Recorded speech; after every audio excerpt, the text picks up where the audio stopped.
a unique one, or there are many of them? There are several of them. There's not a lot, but there's more than one. Okay. So you can buy it? Not anymore. You used to be able to, but the company that made it is out of business. It made the kit. How much it cost you? It costs about $2,000 or something.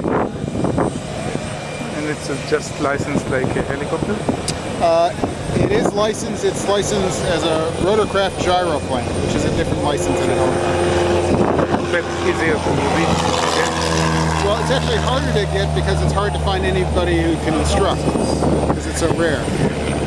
But in terms of how it flies, it's much easier to fly than a Is helicopter. anybody still building it today? There are still many of them being built, yes. England?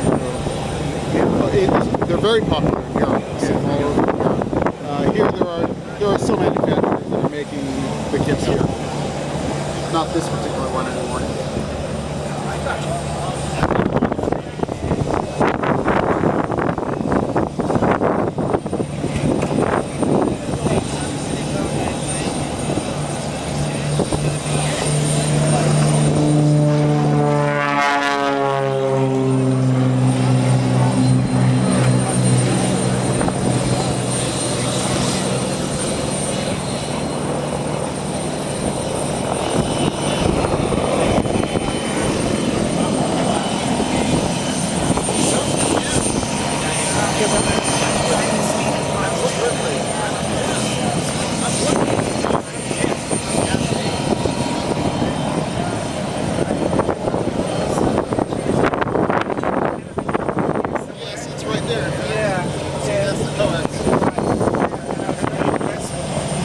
Master, and the way you put it together, it looks like a beautiful